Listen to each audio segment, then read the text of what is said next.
Daros la bienvenida, hoy estamos en Sartorial Gallery, pero prefiero que Víctor nos cuente un poco más de ello. Cuéntanos qué es Sartorial, Víctor. Bueno, como habéis podido ver, esto es un espacio polivalente. O sea, aquí la idea que tuvimos en su momento no era solo hacer una sastrería, que las tenemos, sobre todo en esta zona del barrio de Salamanca, las tenemos por todos lados, sino crear un espacio en el que se mezcle un poco el arte, como también nosotros entendemos que es la sastrería, con el arte tradicional, las esculturas, etcétera, ¿no? Entonces creamos esta atelier, esta sastrería que nos acompaña con distintos cuadros, distintos artistas, vamos a hacer exposiciones y luego, por supuesto, el eje central que es la sastrería, que nosotros le llamamos contemporánea porque le hemos querido dar un toque renovado a lo que tenemos actualmente en el mercado, ¿no? O sea, nuestra intención es tener una sastrería a medida accesible, tanto para hombre como para mujer. De hecho, este pasado martes hicimos un evento para mujer que fue un éxito completamente. Y ellas mismas te lo decían, ¿no? O sea, echamos en falta el poder tener, el poder hacernos ropa a medida para nuestro día a día, para algún evento, porque sí, oye, tienen la típica modista que te hace un vestido, pero no tienen a un sastre que les pueda hacer una americana, una blusa, etcétera, ¿no? Y luego al hombre es, oye, darle incluso su fondo de armario, ¿no? Tratar que su ropa del día a día, que se pueden comprarla en cualquier tipo de retail, los precios ahora mismo que tenemos en el mercado de retail en comparación con la sastrería a medida, ya no hay tanta diferencia, el retail ha subido mucho, por supuesto hablamos de grandes marcas, no quiero decir ninguna otra marca, pero que no digo que sea barato, pero sí digo que es accesible. Perfecto. ¿Y cuál dirías que es ese toque renovado contemporáneo que tú estás mencionando que habéis introducido dentro de la industria? Pues la realidad es bajar un poco a tierra esa, yo creo que ya mala lengua, ¿no?, que hay de que la sastrería no es accesible, que es solo para unos pocos. Es al revés. O sea, tu ropa del día a día, unos vaqueros, los chinos que llevas, la camisa que llevas hoy, te la puedes hacer a medida, todo, y no tiene por qué suponer un gasto adicional en lo que tú te hayas gastado habitualmente en ir a otras grandes marcas que a mí me encantan, por supuesto, y yo también consumo, como pues, un Scalpers, un Hackett, etcétera, ¿no? O sea, no tenemos mucha diferencia de precios con ellos y luego lo bueno de este negocio es que es completamente personalizable y encima a tu medida, no tienes que estar arreglándotela, no es que de camisa llevo una 50 y etcétera, no, oye, aquí va bajo tu patrón, tu diseño y lo que hacemos es adaptarlo completamente a tus gustos, ¿no? Y entonces eso hace que en nuestro día a día cada vez más tengamos más gente en el que les creamos armarios. Oye, vienen, se hacen 10-12 prendas, que nosotros se las mezclamos con looks, ¿no? Porque al final lo que nos gusta es crear esos looks y con eso hacemos que sea pues un poquito más contemporáneo, que no sea el típico sastre que veíamos antiguo que tu abuelo llevaba y te decía, ¿no? Y el traje que te valía 3.000 euros por ser artesanal, que me encanta y me encanta verlo, pero creemos que hay otras formas de hacer sastrería. Sí, bueno, yo creo que lo podemos, vosotros estaréis viendo un poquito el espacio, hay otra parte ahora mismo que no se ve, que os la enseñaremos en imágenes o en algún vídeo que hagamos y subamos a redes sociales, pero la verdad que es un estilo bastante distinto al que suele acostumbrar una sastrería y creo que te da cierto toque de comodidad, es decir, cuando vienes creo que te proyecta mucha comodidad el espacio que habéis sido capaces de crear aquí. Y llama mucho la atención. Por otra parte, esto no es solo a lo que te dedicas. Es decir, ellos creo que han podido ver a través de tu introducción otros puntos que tocas, pero me gustaría sobre todo que entrásemos más a la parte formativa que has estudiado y en qué te encuentras ahora mismo en ese punto desarrollando. Sí, o sea, yo de profesión soy abogado, ¿eh? Yo estudié Derecho, además de estudiar Derecho con Criminología, y en mi día a día, como yo digo, soy abogado y me encanta, y todo el mundo me dice, con todo lo que tienes ya montado, etcétera, ¿por qué no dejas la abogacía? Y digo, porque es lo que más me gusta. O sea, dentro de todo lo que hago, es lo que más me gusta y además me genera muchas sinergias con el resto de negocios que voy montando, ¿no? Y de empresas que voy montando. Yo estudié, como se ha adelantado, Derecho y Criminología. Empecé porque yo quería soy muy inquieto, ¿no? Y me gusta mucho la investigación, etcétera, pero al final vi claramente que en el derecho es donde estaba mi papel, ¿no? Porque soy, como yo digo, un solucionador de problemas, ¿no? Y entonces ese es mi mayor reto, ¿no? Cuando alguien me intenta poner un problema, intentar solucionarlo, ¿no? Y entonces de esa forma puedo ayudar tanto a personas como empresas, aunque la gran mayoría de mis clientes son empresas. Y a partir de ahí, una vez que yo ya me asenté, yo he trabajado en grandes consultoras de Big Four, etcétera, también. O sea, yo estuve 7 años en Deloitte, luego estuve en BDO, ahora soy socio de un despacho internacional que se llama Phil Fisher. Vendrán cosas nuevas seguro en el futuro, pero creo que se puede compaginar muy bien el tener un trabajo, ya sea por cuenta ajena o yo ahora mismo soy socio del despacho y estoy por cuenta propia, pero bueno, tenemos una sociedatura entre todos y también es otra forma de emprender, ¿no? O sea, yo tengo que traer negocio al despacho, etcétera, pero creo que se puede compaginar muy bien el trabajar en cualquier tipo de trabajo y ir haciendo, ¿no? Tus pequeños proyectos, que luego alguno a lo mejor se convierte en grande y te permite, si es de verdad lo que quieres, en mi caso no es así, pero si es de verdad lo que quieres, poder dejar tu trabajo y focalizar todo tu esfuerzo y pasión a lo que hayas ido creando, ¿no? Pero creo que juntándote con las personas adecuadas, ¿no? Es como puedes llegar a montar esos proyectos paralelos a tu trabajo del día a día. Perfecto. Entonces, por una parte tenemos todo ese desarrollo en la abogacía y por otro lado eres un emprendedor.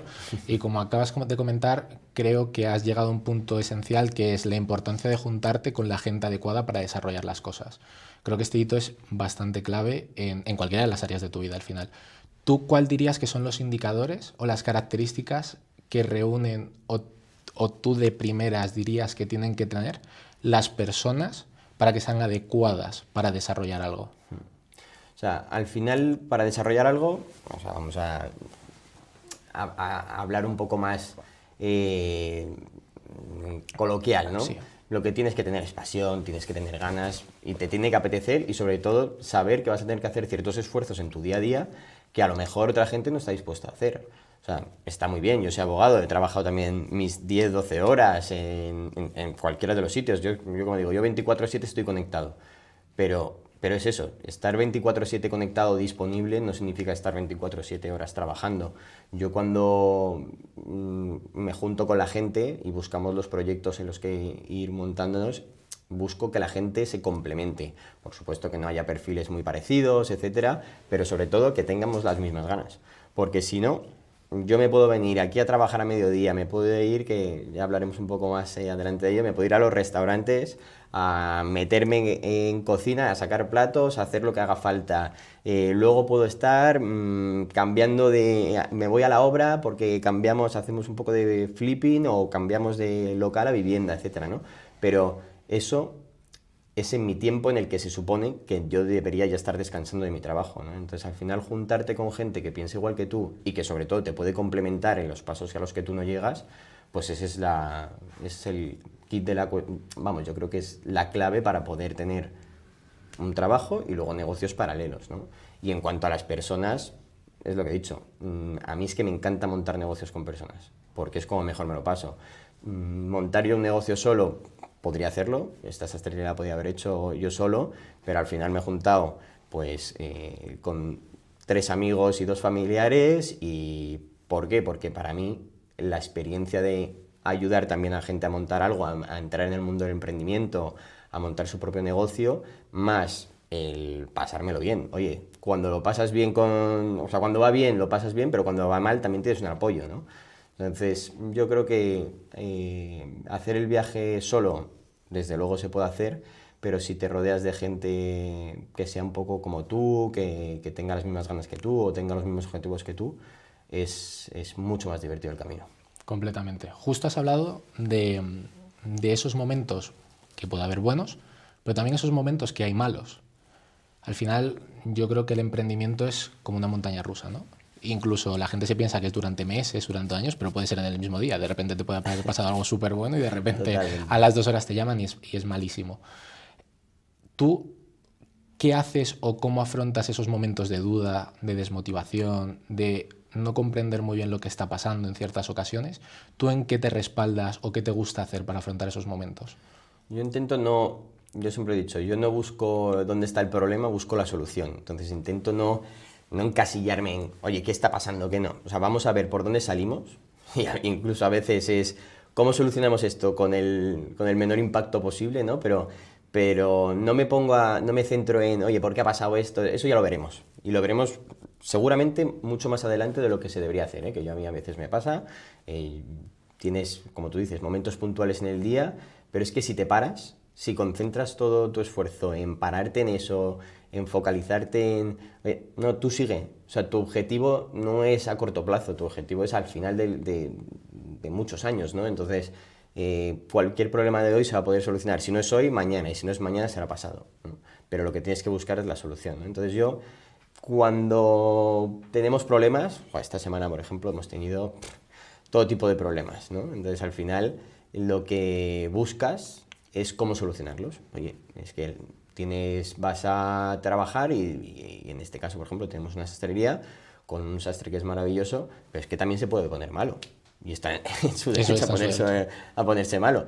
Y claro, te quedas en cuadro, pero tienes que conseguir solventarlo de alguna forma, oye, ayudarle a mover las citas, a llevar los encargos al taller de arreglos, teníamos un evento, como os he comentado, a sacarlo adelante y eso es un poco, oye, también apoyándote en las personas tuyas de confianza. Y nosotros somos 5 socios y 3 de ellos, vamos, todos nos involucramos, ¿no? Pero 3 que pudimos venir, dijimos, oye, esto lo montamos, lo sacamos y vamos a hacer lucir también el trabajo que había hecho, en este caso, Josué previamente, de preparación del evento. Pero en el primer momento dijimos, cancelamos el evento, ya está, solución rápida. Pero para mí eso no era una solución. O sea, para mí esa era la última de las soluciones, ¿no? Era ver cómo podíamos dar o hacer el evento de la mejor forma posible, ¿no? O en los restaurantes, pues de repente te falla el chef y el otro decide que ya no quiere seguir trabajando. Oye, ¿qué nos pasa, no? Pues nada, te toca llamar, pedir favores, y yo creo que en este mundo cuando tú eres buena persona, la gente responde. Y a nosotros nos ha tocado pedir algún favor de, oye, algún ex empleado con el que tengamos buena relación, oye, mira, nos ha pasado esto, ¿te importa cubrirnos, etcétera, tal? Y hoy por ti, mañana por mí, ¿sabes? Completamente. Entonces, ahora estamos hablando, y si tuviéramos que extraer al final un cóctel de las cualidades o necesidades que necesita tener un emprendedor para montar algo, durante nuestra conversación creo que hemos podido extraer ya por lo menos 4. Uno sería ser buena persona, otro es tener esa pasión, otro es la resiliencia, es decir, por mucho que venga vamos a seguir peleando para sacarlo hacia adelante, y luego el otro es el trabajo en equipo. ¿Qué importancia tiene el trabajo en equipo, ¿no? Luego ahora creo que hay otro punto que es bastante esencial y que creo que todos los emprendedores han pecado en algún momento de ello, y es una rama justo en la que tú estás muy especializado, que es la propiedad industrial y la propiedad intelectual, como habremos puesto en la introducción. ¿De verdad la gente tiene que tener miedo de contar sus ideas? Mira, yo te voy a poner un ejemplo personal que me ha pasado en un negocio que vamos a sacar ahora, de hecho, yo creo que muy a la par de cuando salga este podcast, que es una marca de aceite. Bueno, más que una marca de aceite, empezó como una marca de aceite, pero cuando te juntas con la gente adecuada, al final va a acabar siendo una marca renovada de alimento, ¿no? Un poco más desenfadada, etcétera, ¿no? Pero las ideas, desde luego, todo el mundo te las puede copiar, te las puede plagiar, o te puedes inspirar, ¿no? Pero nosotros, por ejemplo, en este caso, nosotros íbamos a lanzar una marca de aceite en la que nosotros nos habíamos inspirado en una marca, inspirado, y que vimos que era un modelo de negocio que estaba funcionando en Estados Unidos, que eso también es una forma de emprender, ver algo que funciona, tratar de mejorarlo y traerlo a lo mejor a donde él no está, o si ya le has dado estructura, poder competir él luego donde está, ¿no? Pero se lo contamos, nos juntamos con varios proveedores de aceite, etcétera, y a uno que se lo contamos, pues dijo, oye, a la cuarta reunión dijo, está muy bien, nos encanta el proyecto, pero lo vamos a hacer nosotros, ¿no? Entonces, y en casa de herrero, cuchillo de palo. Yo no habíamos firmado un NDA porque yo creo mucho en la confianza de las personas, y luego para mí también es una forma de testear, ¿no? Oye, yo necesito ayuda, me falta un proveedor que me suministre el aceite, que me haga este formato de botella un poco más específico, innovador, etcétera, y que apueste por nosotros, ¿no? Entonces, no puedes apostar si ya de primeras quieres crear a veces una barrera que no es desconfianza, es seguridad jurídica, ¿no? Pero de desconfianza, ¿no? En plan, no te lo cuento. Yo todas las ideas que tengo, me gusta contárselas a la gente, para testear si de verdad voy por el buen camino o voy por el mal camino, ¿sabes? Entonces, al final, Luego, por supuesto, si tú has sido capaz de crear algo, oye, a mí me encantaría ser desarrollador de software, porque se me ocurren muchas ideas, pero nunca soy capaz de plasmarlas, ¿sabes? Entonces, al final si tú has creado algo de verdad, protégelo, por supuesto. Pero si lo que tienes es una idea que no sabes si te puede funcionar o que tienes ciertas dudas, desde luego yo no tengo nunca miedo a testear con alguien, a preguntarle a mi círculo de confianza o a gente, oye, ¿no conocerás a este? Oye, pues que está haciendo algo parecido. Pues nos sentamos, lo contamos, lo hablamos e incluso vemos sinergias posibles o a lo mejor nos asociamos, que es lo que literalmente nos pasó con el aceite, ¿no? Pero el tener miedo a que alguien te copie es que vas por el buen camino, ¿no? Entre otras cosas, ¿no? Y luego además es que tienes tiempo porque tu idea es tu idea y nadie te la va a cambiar. Entonces, alguien la puede coger, la puede modificar o mejorar o lo que sea, pero tú tienes que seguir tu camino. Y las ideas, lo más importante, es llevarlas a la práctica, porque de ideas no vive nadie, ¿no? O sea, al final, ese miedo a emprender o a hacer realidad una idea, yo lo he tenido mucho tiempo, mucho tiempo, y hubo un momento en mi vida que dije, se ha acabado. Yo todo lo que crea que puede funcionar, no significa todo lo que se me pase por la cabeza, pero todo lo que crea que puede funcionar, vas a intentarlo. Hay que intentarlo. Hay que intentarlo. Pero imagínate en el caso que tú realmente quieras proteger algo. ¿Tú consideras que ahora mismo la barrera de entrada, sobre todo económica, porque al final cuando quieres proteger algo, sobre todo en los organismos institucionales, tienes que abonar unas tasas? ¿Tú crees que la barrera de entrada es alta? Y luego, haciéndote otra pregunta, el software, el problema que hay en el software, ¿no? Con lo que lo relaciono del software al final es como decir perro, ¿no? Tú no le puedes decir a alguien, oye, no puedes decir perro porque el perro forma parte de la lengua castellana. Al final el software es un conjunto de códigos que se ha desarrollado. ¿Qué dificultad tiene realmente patentar, registrar un software? Empezamos por la primera cuestión, ¿no? O sea, al final, si de verdad tu límite es una cuestión de precio, hombre, es que no es tanto lo que hay que hacer. O sea, me refiero, lo que vas a pagar por registrar una marca son unas tasas. En España puedes registrar una marca desde 150 euros. En Europa desde 600 y pico, ¿vale? No me parece una cuantía que si quieres apostar por un negocio o por una idea que tú tengas, no puedas invertir, aunque sea a fondo perdido. Oye, yo tengo esta idea y de momento lo que voy a hacer es protegerla, ¿no? Entonces, luego hay abogados de todo tipo de clases, pero también hay abogados que evidentemente vivimos de esto, ¿no? Pero hay gente que te ayuda. Yo tengo ahora unos clientes que al principio me llamaron porque ellos tienen una inteligencia artificial para recursos humanos, etcétera, y al principio pues les ayudas y luego literalmente ahora es, oye, yo apuesto por ti. Ahora a lo mejor no te está entrando la caja suficiente, pero no te preocupes, lo paramos, yo te sigo asesorando sin ningún problema. Evidentemente no es que me vaya a llevar todas las horas de mi día a día, pero sí como modo advisor externo que te ayude. Si me tengo que conectar a una reunión con algún potencial cliente, te ayudo, porque esa es la apuesta, ¿no? O sea, también los abogados apostamos. Y luego, ahora mismo en España y en Europa tenemos muchas ayudas. Hay subvenciones de la Unión Europea que te dan el dinero para que puedas registrar la marca, para que puedas... Al final, ¿es importante? Sí. ¿Tienes que hacer un gran desembolso? No creo. Entonces, lo primordial es que si de verdad tienes la idea y crees en ella, ok, lánzate por ella, regístrala. Si tienes una marca, porque tú crees que tu potencial es tu marca. Ahora mismo en el mundo de los negocios, la marca, el branding es súper importante. Muchas veces casi está más importante que el producto, ¿no? O sea, ya se crean comunidades de eso, ¿no? Entonces, al final, si de verdad tú crees que tiene el enganche suficiente o la potencia suficiente, hazlo porque el precio es, de verdad, irrisorio y además ahora tienes unas subvenciones espectaculares. Y ya yendo a tu segunda pregunta, el software, el tema de los softwares al final primero, no tenemos una obligación de registrarlo, ¿vale? El software es, si tú eres capaz de demostrar que tú lo has creado antes, ya tienes ese derecho frente a terceros para protegerlo, ¿vale? Porque la probabilidad de que tú y yo creemos el mismo código exactamente igual es muy difícil. Es muy difícil. Entonces,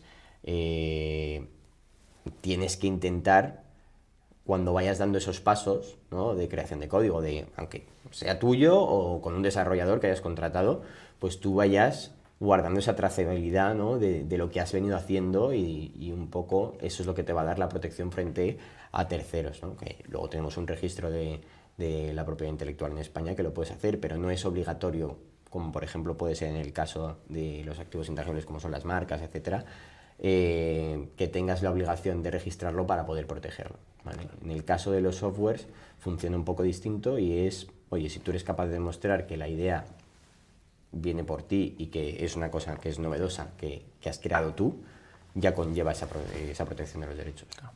Te pregunto esto principalmente porque ahora estamos viendo que hay un auge. En Estados Unidos se lleva llevando un poco más de tiempo, pero en España ahora hay mucha gente, sobre todo en redes sociales, que empieza a hablar de ello, ¿no? Que es todas las IAs de código generativo.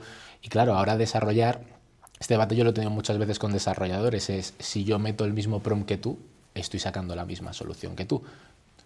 Entre comillas, ¿no? Al final la máquina es... La IA es IA y el PROM es PROM y lo que entras eso. Luego, lógicamente, tienes que ir haciendo las variaciones. Y hay mucha gente que ahora mismo yo creo que se está uniendo a esta tendencia de desarrollar agentes de inteligencia artificial, código de inteligencia artificial, webs y aplicaciones que al final la barrera de entrada que antes tenías económica se ha reducido muchísimo con el desarrollo de estas plataformas.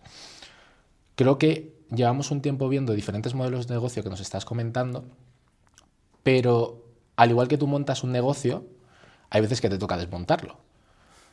Que es triste, duele, pero hay situaciones en las que lo tienes que hacer. ¿En qué momento tú dirías es el momento de parar, es el momento de cerrar? Es decir, porque hemos estado hablando de esa resiliencia de seguimos, lógicamente ante situaciones puntuales, pero luego hay otras situaciones en las que de verdad revertir lo que está, o sea, el punto en el que ha llegado la empresa por X motivos, muy complicado. ¿Tú en qué momento considerarías tomarse un parón, cerrar o valorar la posibilidad de desprenderte del negocio? Yo lo enfocaría en dos aspectos. El primero, el económico, que es el que todos tenemos en mente, ¿no? Para mí no es, o sea, el económico es importantísimo. O sea, yo no creo en los negocios, me cuesta mucho creer en los negocios en los que no dan números. Por supuesto hay unos plazos, ¿no?, de asentamiento, de amortización, de llegar al break-even, etcétera, ¿no? Pero si después de 5 años tu negocio no da números y no da porque estés reinvirtiendo, etcétera, y te vaya bien, es que yo te diría que ni 5, si en 2 años tu negocio no da números o en 1 año tu negocio no da números por consumo, yo cambiaría. O sea, tienes muchas oportunidades. O por lo menos, como tú dices, lo pones en stand-by y vamos a pensar qué hacemos o cómo renovarlo, ¿no? Porque si no, empiezas a sangrarte. Total. Y eso, al final y al cabo, te acaba ahogando, ¿no? O sea, te hace una mella que pasa al otro lado, que es el segundo aspecto que yo mencionaría, que es el personal, ¿no? El personal, el psicológico. Si algo... Puede haber, por supuesto, como tú decías, montañas rusas, ¿no? Pero si algo durante un cierto tiempo considerado no te llena, es tu negocio y puedes tener otras alternativas, ¿no? Pero no te llena, te está afectando a la familia, que para mí es importantísimo, te está afectando a tu propia salud, pues a lo mejor es que te están dando señales para que pares, ¿no? Pero si hablamos a nivel de negocio, para mí la base de los negocios son los números. O sea, lo que sostiene un negocio son los números. Y por mucho capital que tengas detrás, si tienes inversores, lo que te van a exigir son números. Si tienes familia, lo que te va a exigir son números. Entonces, al final, está muy bien montar negocios a 5 o 10 años, pero esos negocios a 5 o 10 años tienen que ir cumpliendo esos modelos financieros que la gente, yo creo que hoy en día está empezando a saber que se tienen que hacer, ¿no? Esos planes financieros que tienes que hacer para ir cumpliendo hitos. Si esos hitos, los 5 primeros, no los has cumplido por lo que sea, pues a lo mejor es que estás sobredimensionado, a lo mejor es que tienes que modificar y pivotar un poco tu negocio o reducirlo en escala o ver otras opciones, o literalmente no tener miedo a cerrar. O sea, para mí cerrar un negocio no es siempre un fracaso. Al final, tienes muchísimas otras opciones, seguramente tengas muchas otras ideas que a lo mejor por invertir tanto tiempo en eso te ahogas, ¿no? Entonces al final yo siempre digo, por ejemplo, mi suegro me contaba una anécdota, él trabajaba en banca, que se focalizaban mucho en intentar rescatar la oficina del banco que no funciona. Y que en un momento dijeron, oye, se ha acabado, si en un año no dan los resultados de esta oficina, Cerramos. cierras y buscas otra localización. Dice, porque puede fallar por muchas cosas, ¿no? Entonces, pero no hay que tener miedo a que un proyecto no funcione. O sea, lo que has aprendido durante todo ese camino es que vale más que cualquier máster o que cualquier cuestión, ¿no? O sea, es que siempre vas a sacar algo positivo. Sí, tienes ese gran coste de oportunidad, ¿no? En algún momento tienes que asumirlo para poder ver si de verdad ese negocio tiene posibilidades o no.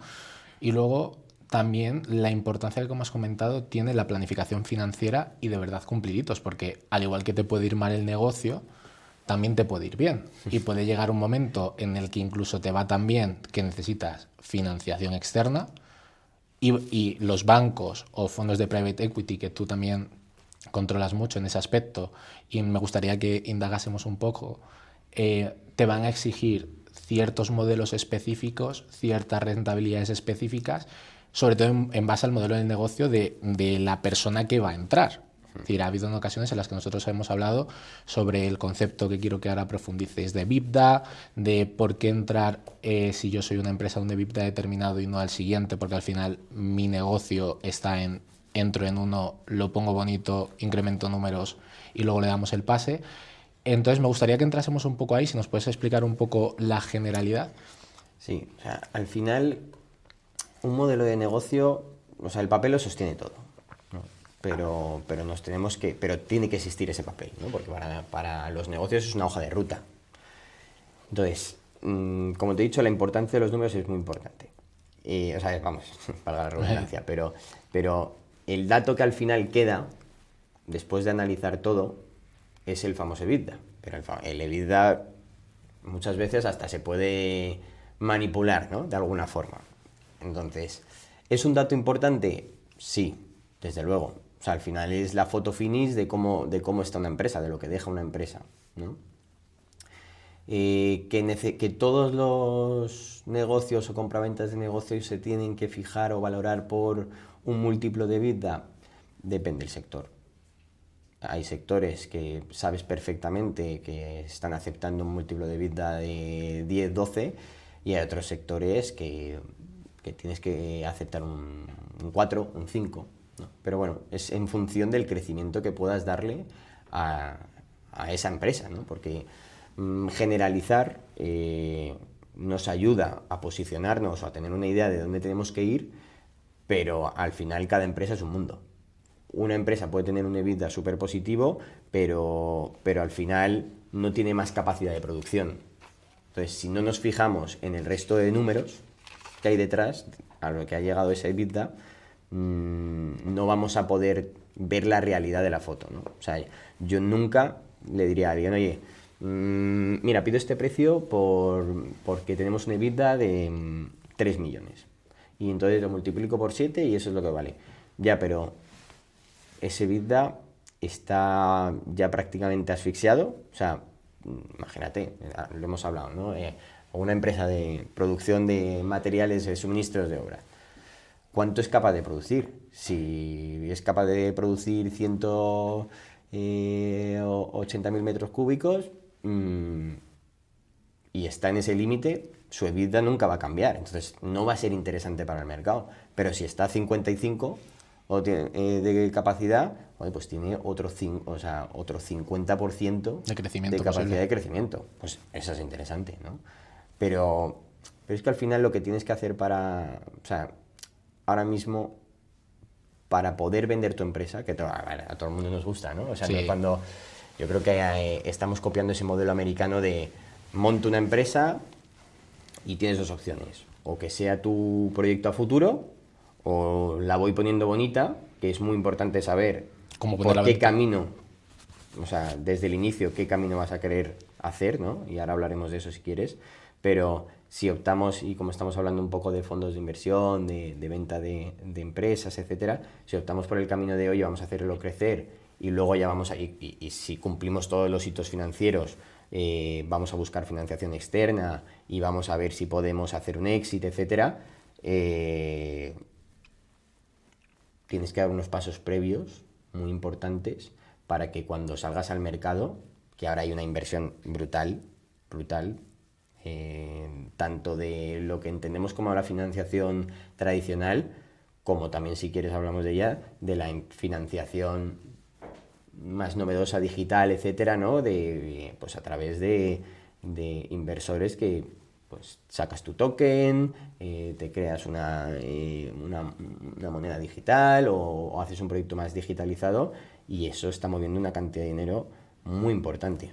Pero si nos vamos a los financiadores habituales o a los compradores habituales, private equities, fondos de inversión, etcétera, tienes que saber muy bien con quién te vas a liar. Si tú es una entrega de llaves, fenomenal, pero si va a financiación o aportación a hacerte crecer, es que volvemos al inicio de nuestra conversación, es que van a ser tus compañeros de viaje. Son tus socios. Entonces, tus socios tienen que estar alineados contigo, tienen que entender cómo tú eres, cómo tal. Entonces, está muy bien que un fondo venga y te diga, te suelto el dinero que tú me estás pidiendo, pero si luego te va a ir poniendo palos por el camino, trabas, etcétera, o te va a exprimir o no va a dejar que lo que venías haciendo lo sigas haciendo tal cual, y en vez de darte herramientas te ponga más problemas, pues a lo mejor el dinero no lo es todo, ¿no? Entonces, porque lo que le vas a entregar es tu bebé, es tu proyecto, ¿no? Entonces, joder, busca bien a quién se lo vas a entregar, por el hecho no solo de que vas a trabajar con ellos, sino de que cuando entren ellos van a ser imagen de tu marca o de lo que tú has creado, ¿no? Entonces, eso es un poco, sin haber entrado muy específico, y como conclusión, el EBITDA es importante, pero es más importante cómo has llegado a ese EBITDA, y después para qué vas a usar ese EBITDA y con quién te vas a juntar para explicarle ese EBITDA, etcétera, ¿vale? O sea, tener la posibilidad de que un fondo invierta en ti muchas veces es una oportunidad, pero otras no. No sé cómo Sí, sí, no, es una realidad. Creo que al final hay que elegir. Has hecho dos apuntes muy importantes. Uno es el papel lo sostiene todo. Y al final tú puedes hacer unas proyecciones, luego no se cumplen. Eso lo hemos visto 20.000 veces. Yo creo que incluso en algún momento nosotros, cuando te pones a montar un modelo de negocio y dices, buah, esto va a generar tanto, va a hacer esto, luego realmente llegas a probarlo con la gente y decirle, oye, esta es la realidad. Y dices, pues que esto no me lo va a comprar nadie. O esto no me lo va a comprar nadie a este precio. Yo pensaba que el coste de producción era X y este es muchísimo más, no llego. Y por otra parte es la importancia de las personas dentro de con las que te asocias, con las que te organizas y con la que al final llevas a cabo los proyectos, ¿no? Porque creo que por una parte estamos hablando de esos modelos de financiación, pero luego hay otras metodologías en las que puedes generar dinero mientras estás montando proyectos, ¿no? En la que creo que conoces muy bien, que también son las intermediaciones, ¿no? Al final las intermediaciones, creo que siempre hay unos patrones, ¿no? Que son comunes y que normalmente generan que se caigan las operaciones, que ahora me gustaría que entrásemos un poco en ello. Uno, es algo que... Uno principal, yo creo que es el papel sostiene todo. Al final muchas veces que llegan cosas que dices, esto es inviable, o esto yo creo que lo están utilizando para probar, ¿no? O vamos a ver cómo lo hacen. Pero hay otras que simplemente las operaciones se caen por las personas, o por cosas que hacen las personas dentro de las operaciones, ¿no? ¿Cuál tú dirías que son ciertos indicadores en los que cuando tú estás entrando en una operación dices, esto va a ir para adelante o esto no va a ir para adelante? A ver... En una reunión, es decir, a primera reunión, a primera vista, ¿cuáles son tus indicadores más o menos? ¿O qué te llama la atención? Yo creo que cuando entramos a negociar en la venta de una empresa, la venta de un inmueble, etcétera, la persona que tengas delante, el interés que muestre, las preguntas que haga, te van a dar a entender, primero, lo que él quiere de verdad, y hay que analizarlo muy bien. Y segundo, con quién vas a empezar a negociar, ¿no? Porque si la persona es muy distante, ya de primera se empieza a ponerte trabas o a decirte, ahora hablaremos del tema de la intermediación, en plan, oye, no, pues es que este proyecto en verdad no lo llevo yo, pero lo tiene otro y pues, vale, ya vas a tener que negociar con 2 personas, porque hay 2 personas que tienen ese interés, ¿no? Dos que Pero te hayan dicho. no es que te hayan dicho. Que te hayan dicho. Te hayan dicho. No, no. Entonces, yo soy una persona que se basa mucho por el feeling. Entonces, si yo cuando estoy contigo siento un buen feeling, congeniamos, vemos que vamos para la misma dirección, etcétera, me relajo, entre comillas, ¿no? Y digo, vale, aquí pueden pasar cosas. Si ya de primeras la otra persona muestra desconfianza en lo que tú le traes o lo que le estás proponiendo, o al revés, o lo que tú vas a comprar, le ves con dudas, no sé qué, tal, oye, ya empiezas a ver esa oscuridad, ¿no? Que dices, vale, me van a hacer perder el tiempo, aquí vamos a estar negociando algo que luego en el último minuto me lo va a romper, o vamos a estar... Entonces, hay que saber quitar toda la paja que hay por delante para poder llegar a sentarte y muchas veces dejar de perder el tiempo con las personas adecuadas.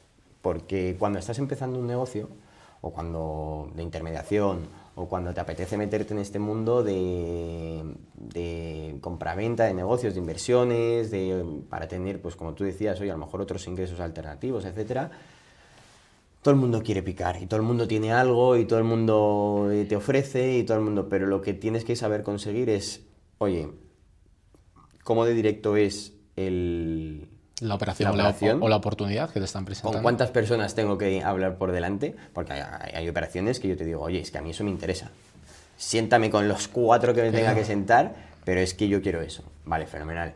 Pero en otras es, ¿por qué voy a perder yo mi tiempo, mi dinero y mis dar? Y porque hablo de dinero porque cada uno de esos, pues hay que ir dándole su parte, ¿no? Para luego, cuando me siente con el otro, habría sido mucho más fácil, porque le van a haber ido comiendo la cabeza, habría sido mucho más fácil que, oye, esto es lo que tengo, ¿te interesa? Sí, no, ah, vale, venga, fenomenal, tal. Y lo otro es, no, te voy dando un poquito de luz de cada, o por capítulos, por fascículos, la información, y luego cuando llego al final, no tiene nada que ver. Entonces, ¿tú sí consideras que debe haber algún punto en el que ciertas personas, cuando no poseen cierto poder o estén autorizados dentro de la operación, ¿no?, den un paso a un lado, siempre lógicamente pagándoles o lo que se haya quedado, pero que al final el contacto sea directo, ¿no? Porque...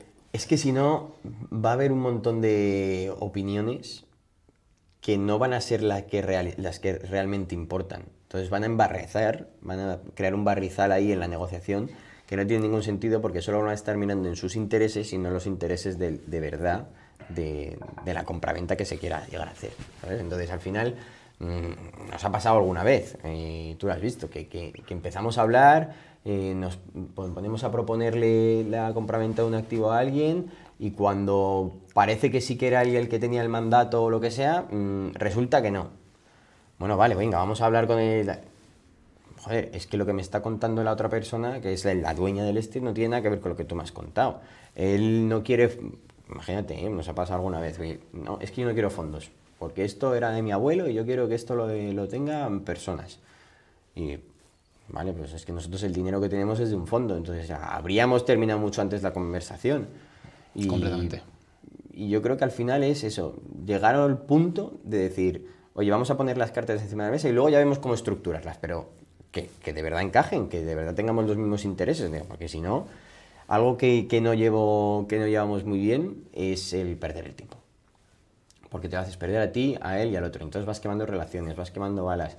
Y joder, tío, que todos tenemos nuestras cosas que hacer en nuestro día a día.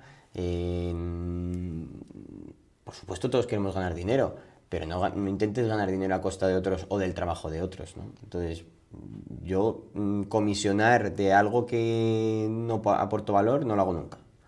Me encanta conectar personas, me encanta conectar proyectos, me encanta conectar todo, pero nunca comisiono. Sé que luego de algún momento me volverá, de alguna forma, pero no comisiono algo que no me corresponda. O sea, Algo si que no sea conlleva tu área específica o algo que hayas entrado tú directamente a llevar la operación, a gestionarlo y a desarrollarlo. Claro, porque es que si no, aquí todo el mundo, evidentemente, todo el mundo ve dinero por delante, ¿no? Y dice, pues yo me llevo un poquito de esto, ya, pero es que un poquito de ciertas operaciones que es un muchito. Muchísimo. Y entonces al final, joder, no se puede. Yo es más fácil, prefiero que salga la operación y que de esa operación pues, yo pueda hacer el contrato si quieren, ¿eh? ¿Sabes? El SPA o lo que sea. O si no, simplemente, oye, todos felices. Ya me volverá de alguna forma porque he ayudado a dos personas a que lleguen a un punto. Completamente. Y justo en este tipo de operaciones a mí me llama mucho la atención y yo te diría, y creo que vas a estar de acuerdo conmigo, que es la discusión número uno. La discusión número uno es ¿cuáles son las comisiones?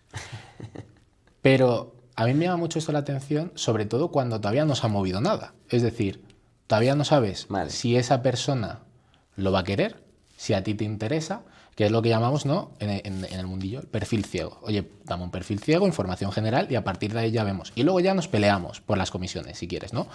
Pero justo estabas hablando del dinero, del yo no te voy a cobrar dinero si no estoy aportando valor dentro de la operación, ¿no? Creo que eso es una dinámica que poca gente sigue ahora mismo, sobre todo en ese mercado. Pero ¿cuántas veces te has encontrado ante el problema que te estoy comentando? Que es, no ha sucedido nada, no tengo información, no sé, vamos a pelearnos sobre las comisiones. ¿Tú le ves sentido? Yo, si ya empezamos así, probablemente no siga la operación. Porque vamos a perder el tiempo. O sea, es que no sabemos qué hay detrás, la realidad de lo que hay detrás. Entonces, literalmente, yo no malgasto el tiempo con alguien que lo único que busca es cobrar una comisión de por medio por algo que a lo mejor, como he dicho, no va a aportar ningún valor en la operación. ¿Porque los contactos tienen valor? Sí. Pero que a muchos contactos puedes llegar De otra forma. de otra forma, también. Entonces, oye, si eres una persona que de verdad aporta valor en la operación, por supuesto, cobras. Pero si no, es que lo único que va a haber es su interés, que no significa, o sea, que cuando hablo de su interés, o sea, él solo va a querer que ocurra la operación. Pero es que a lo mejor la operación no tenía que ocurrir. A lo mejor la operación sale mal, a lo mejor tal, Completamente. por culpa de que uno lo que quería era llevarse un 3%. ¿No? Me da mucho la atención eso que acabas de decir porque justo hablándolo con una persona cercana a mí el otro día me decía, hay gente que por ganar 20.000 destroza a otro 400.000. Hombre, Y es una realidad. Y como tú sabes, al final eres emprendedor, sabes que cada euro que te cuesta ganar, puede ser en la sastrería o en otros negocios, que ahora quiero entrar en uno muy específico que sabes que a mí me gusta mucho, que son los restaurantes, para que nos cuentes cómo funcionan un poco esos modelos, es algo bastante complicado. Es decir, y creo que lo vemos muy a día y que de verdad luego afecta a gente que por mucho que pueda tener una mejor capacidad financiera, le sigue costando generar esos euros y haber montado esos proyectos durante mucho tiempo. Pues nosotros ahora estamos viendo aquí este establecimiento, pero ¿cuánto tiempo tú has estado montando este establecimiento? ¿Cuánto tiempo has estado montando el restaurante, ¿no? Y ya no solo el restaurante, tú lo puedes montar, pero ¿cuánto tiempo has tardado en realmente que te funcione? Que aún así tienes problemas como los cambios de chef y otros. que los negocios siempre hay problemas. Exacto, pero al final hay que ir solucionando. Entonces al final es una consecuencia. Entrando en los restaurantes, a mí me gustaría comprender realmente cómo funciona un restaurante, porque tú llegas, te atienden muy bien, pero la logística que hay detrás de un restaurante es mucho más compleja, creo que de lo que la gente piensa. Entonces, si nos puedes ilustrar un poco cómo es esa logística, cuánto cuesta realmente montar un restaurante, cuáles son las dificultades, si de verdad te interesa comprar o no el local, sino alquilarlo o hacer un alquiler con opción a compra en función de cómo me vaya. Y por último, que sé que te estoy haciendo muchas preguntas generales, ¿no? Pero al final vamos a lo mismo. Y esta creo que es clave. ¿Por qué yo pongo mi localización en una calle o en otra? Porque esto también varía mucho de exacto, tu modelo de negocio. Entonces, si nos puedes ilustrar un poco. Sí, a ver. Los restaurantes realmente fue, bueno, no el primer negocio real en el que yo me involucré que no fuese mi trabajo del día a día. Gracias a mi padre, que es el mayor emprendedor, como yo digo, es el referente, y a mi hermano, que lo ha sabido seguir perfectamente, montamos un negocio que mi padre siempre había dicho que jamás iba a montar un restaurante. jamás, porque él en su momento tuvo un PAF, decía que era un dolor de cabeza y que no, y que tal. Pero a mi hermano y a mí se nos puso un poco la mosca detrás de la oreja y nosotros íbamos, y al final lo que hicimos fue, pues, plantearle un modelo de negocio a mi padre con una persona, que volvemos a eso, que trabajaba en la hostelería y que es Nacho desde hace 25 años. Entonces, ya no era Víctor y Edu van a montar un restaurante, o papá, ayúdanos a montar un restaurante, o cómo lo ves la operación, etcétera, ¿no? Es, oye, venimos con una persona que lleva 25 años trabajando en hostelería, con una función clara de cada uno. La mía era un poco más social en este aspecto, más de también los problemas legales. La de mi hermano era completamente operativa en el día a día, pero detrás de bambalinas. Nos ha tocado irnos al restaurante y cuando abrimos Óptica, la verdad es que eso, yo creo que ese fue el problema, ¿no? Que fue demasiado bien y nos lanzamos a abrir el segundo y el tercero y el cuarto, y a veces lo pensamos que si nos hubiésemos quedado con el primero, estaríamos muchísimo más tranquilos y desde luego viviríamos mucho mejor. Pero bueno, es ese espíritu que también, ¿no? Entonces, fuimos a mi padre y le planteamos el modelo de negocio. La gente dirá, ya, es que cualquiera monta un restaurante con el dinero de papá, ¿no? Bueno, mi padre el dinero que tiene se lo ha ganado él, montando una óptica en prosperidad en la calle Vinaroz desde pequeñito, y ahora él poquito a poco consiguió crear, pues hasta tener ahora 5 ópticas, y eso es lo que quiso hacer y inculcarnos siempre a nosotros, que es el trabajo. Yo, como digo, yo he trabajado desde que he nacido. Desde que he nacido he trabajado, ¿no? Entonces íbamos a la óptica, vendíamos gafas, luego montábamos ferias, montábamos puestos en ferias de venta de gafas y estabas ahí trabajando, luego en las ferias empezamos a trabajar en lo que es en las barras, etcétera, y de ahí salió la gran idea, ¿no? Y de otro proyecto que tenía mi hermano, que era un catering, etcétera, y que montó él completamente solo con otro amigo, con Ricky.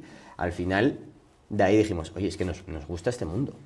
O sea, nos gusta este mundo y vamos a plantearlo. Fuimos a por ello.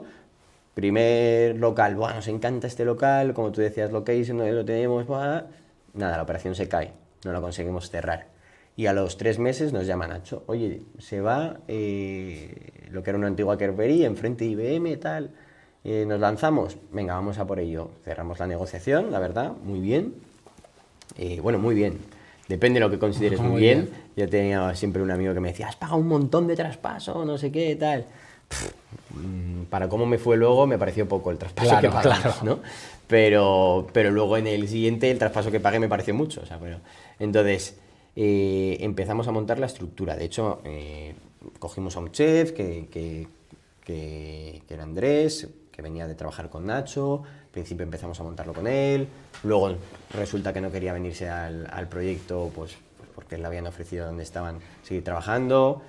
Nos tocó eso a 2 semanas de abrir. Nos tocó volver a rehacer la carta porque el nuevo chef quería poner su carta. Nos lanzamos, abrimos y al final es lo que decimos, oye, venga, hay que abrir. Esta era nuestra fecha de apertura, abrimos. Y abrimos con lo que teníamos. Un chef que llevaba con nosotros trabajando 1 semana y media y un equipo de trabajo que en gran parte no conocíamos. Solo teníamos a Nacho, que capitaneó el negocio durante 5 años espectaculares, y luego ha salido y seguimos teniendo una relación espectacular, pero porque la ha querido, tiene su proyecto en Torrevieja espectacular, ¿no? Y nosotros nos hemos quedado con los negocios aquí en Madrid. Y empezamos a funcionar muy bien, mi hermano trabajando muy bien también por detrás, mezclando esos 2 modelos de negocio, que es también un poco lo que nos pasa en la sastrería, ¿no? El tener un súper buen profesional, como yo digo, un Cristiano Ronaldo que está jugando todo el rato y metiendo goles, que es de cara al público, y el que está por detrás, que es el entrenador o el presidente o el director deportivo, ¿no? El equipo que está detrás, que es el que hace que eso se sostenga. Entonces, el tener un buen profesional técnico y detrás a alguien que tiene una experiencia de montar negocios, como pues, mi padre o mi hermano, etcétera, pues hizo la fórmula perfecta para que Óptica funcionase en ese momento.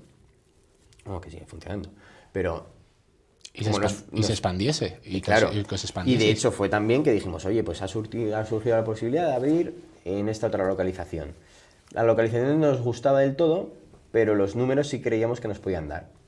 Entonces, Ótica, números espectaculares desde el año 1, recuperamos inversión, también te ayuda en este tipo de negocios, hay otro tipo de financiadores, como pueden ser las cerveceras, que es un partner súper importante dentro del sector de la hostelería, pero decidimos montar el segundo negocio, ¿no? Y con el segundo empezamos a ver las flaquezas o los riesgos, ¿no?, que puede tener el sector de la hostelería, que es súper sufrido. Tiene muchísimas cosas buenas, pero también tiene un montón de cosas malas, ¿no? Bueno, malas, que son mucho más duras que puedes encontrarte en otros negocios.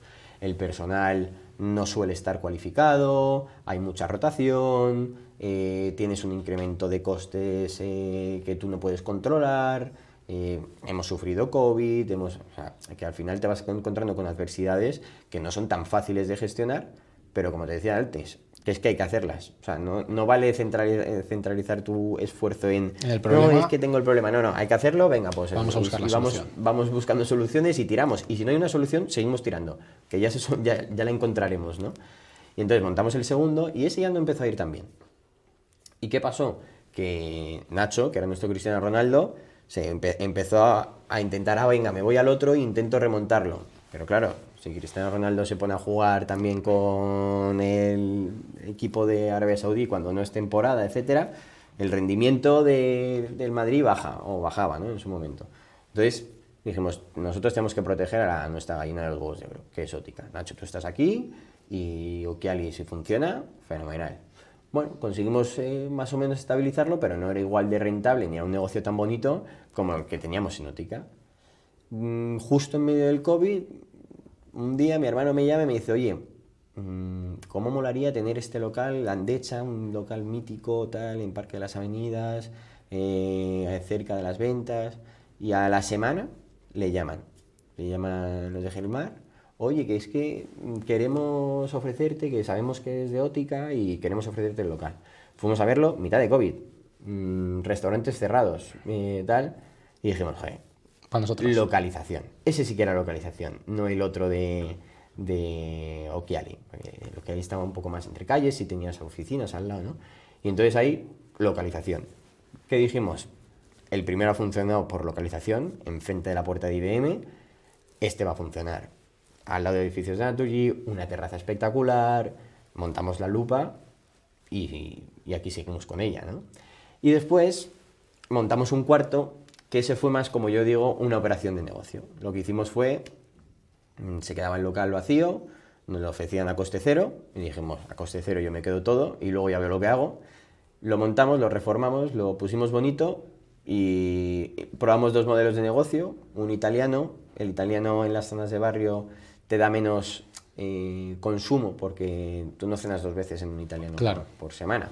Pero entonces cambiamos un poco más al tapeo y cuando ya cambiamos ese tapeo vimos que sí que funcionaba y dijimos, ahora sí, lo vendemos.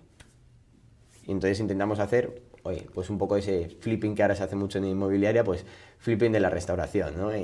Compramos, restauramos, lo ponemos en funcionamiento y le entrego a alguien un negocio que funciona y rentable, llave en mano. Y que continúe. Sí, porque justo ya en ese momento ya nuestro socio salía y mi hermano no para y entendimos que era mejor focalizar en los dos negocios que funcionaban, que eran Ótica y La Lupa, y entonces vendimos Otilia y después vendimos Okiali. Nos hemos quedado con estos dos, súper contentos, con 1000 trabas por el camino, problemas con el ayuntamiento, problemas con los empleados, etcétera, pero con una experiencia que yo no cambiaba por nada. Eso ha hecho que también a nivel económico te da un salto, porque te entra un flujo de caja mucho mayor, te permite hacer otras operaciones. No que ganes más, pero sí que vas haciendo otras inversiones que hacen que tu calidad de vida vaya aumentando, ¿no? A nivel familiar como personal. Y tienes un respaldo al final. Todo esto, ¿no? Al final la perspectiva con respecto al mercado de vosotros es completamente distinta. Ya un poco para ir finalizando... se me ha hecho demasiado corto. Que hemos hablado de muchas cosas. Sí, totalmente. Quiero hacerte ciertas preguntas que vamos a tener que ir contestando más rápido. Es decir, quiero que contestes 1, 2, 3 frases. Sin problema. Y vamos con ello. ¿Alguna vez has sentido lo que a día de hoy se conoce como el síndrome del impostor? Puede que lo haya sentido, pero ha durado muy poco. Muy poquito. Y bueno, es que al final creo que ya has comentado, porque seguía de cómo lo manejas, y al final cómo lo manejas tú ya nos has dicho que es Solución. problema, solución. No te paras mucho a pensar Lo puedes sentir, si yo no lo que digo que podemos no, hacer. en plan, estoy haciendo algo que yo no soy capaz, estoy haciendo... Desde luego que lo puedes sentir, pero que nadie te diga que no eres capaz de hacerlo. Tú estás donde tienes que estar y estás ahí porque te lo has ganado tú o alguien cree que vales para eso o cualquier otro motivo. Pero, de verdad, o sea, apuesta por ti. Apuesta por ti porque eres tú el que eres capaz de hacer de todo. Entonces, no te pares en cosas mentales que luego te acaban bloqueando. Siguiendo un poco por eso, ¿has tenido alguna vez miedo a fracasar? Sí. Pero es un pensamiento que se quedó en el pasado, que de vez en cuando, independientemente que ya hemos comentado, ya tienes cosas muy establecidas, la gente te conoce. ¿Sigues teniéndolo de vez en cuando o simplemente eso ya se quedó en el pasado? La gente se cree que porque montes un negocio, o sea, que cuando vas montando negocios siempre van bien, ¿no? Y joder, qué bien van y tal y cual, y que no le tienes miedo. Miedo le tengo, por supuesto, pero hay que saber gestionar ese miedo y ese miedo al fracaso yo también lo tengo. En plan, joder, si no va bien, tío, ¿qué hacemos? Y le he metido ahora tanto dinero que no sé, ¿cómo me recupero de esto? Desde luego, cuando me acuesto pasa por la cabeza, pero eso pasa. Y luego pasan otras cosas. Completamente. Pero tienes que tener en cuenta y saber Y gestionarlo. seguir. ¿Crees que tu familia de verdad ha influido mucho en el punto en el que estás ahora? Es decir, te has... 1000 por 1000. O sea, mi familia somos la típica familia, como dice mi mujer, que somos como una familia gitana, ¿sabes? Entonces, al final, que también ella es la que más, o las mujeres, por ejemplo, en esta familia son las que más nos aguantan, porque todas estas locuras quitan mucho tiempo familiar, mucho estrés familiar, todos los negocios, la gran mayoría, si no el 100%, vamos, yo diría que de los 5 que tengo, 4 los tengo con mi familia, eh, a más o menos involucración, eh, pero es que la familia es súper importante. ¿Y qué pasa? Que yo lo he heredado. En un principio no lo supe ver. Y sobre todo porque mi padre no me quería guiar hacia este mundo del emprendimiento y yo creo que de una forma muy acertada. Luego he sabido compaginar, como os decía, ¿no? El poder trabajar en sitios con ir montando cosas, ¿no? Pero, pero sin mi padre y sin mi hermano y si luego con los apoyos familiares pues, de mi mujer, de Patty, etcétera, es imposible hacer las cosas. Imposible. Completamente. ¿Hay alguna frase que te haya afectado y que te hubiera gustado no haberla escuchado?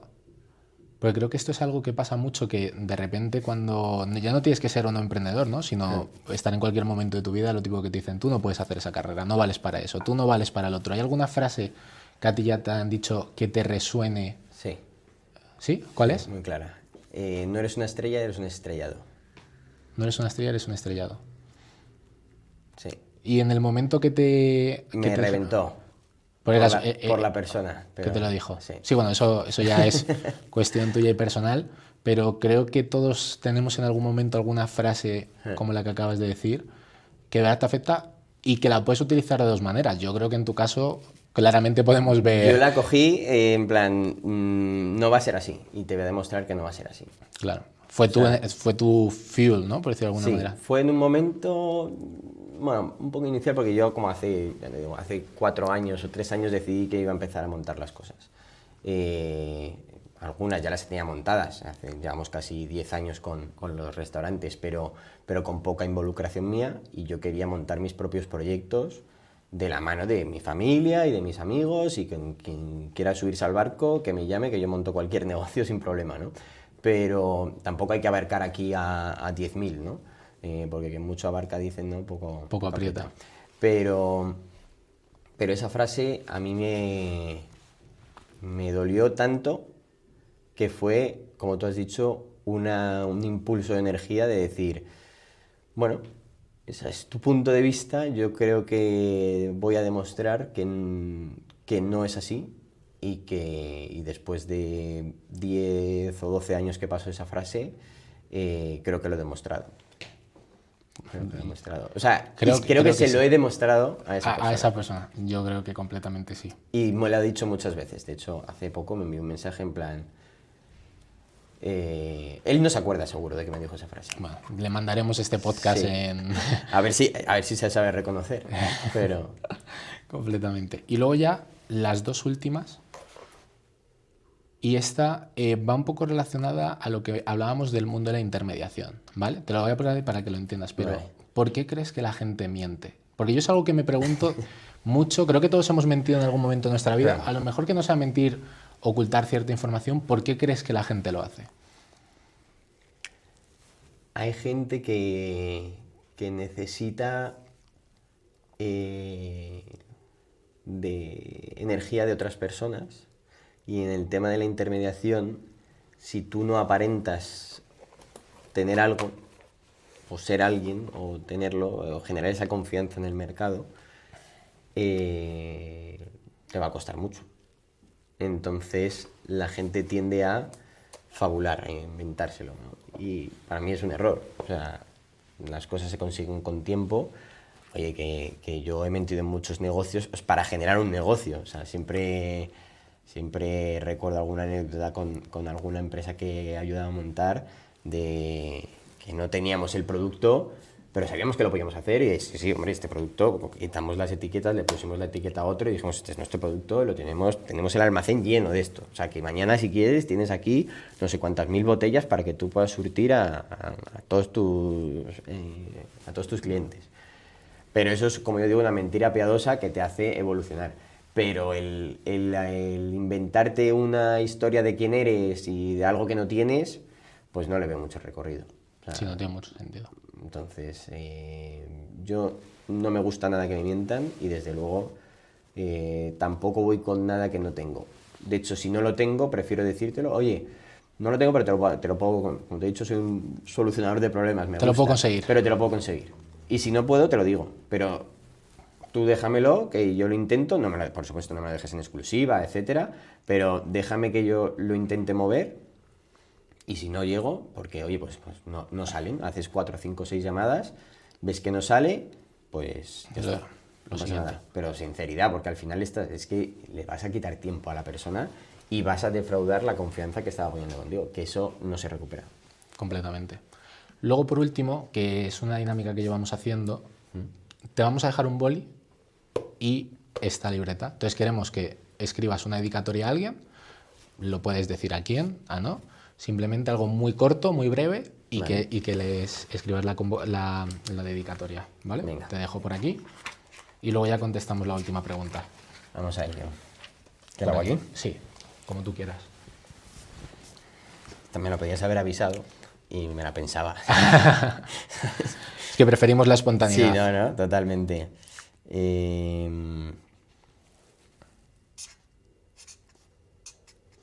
No tiene ni por qué entenderlo la gente. Nada, Eso.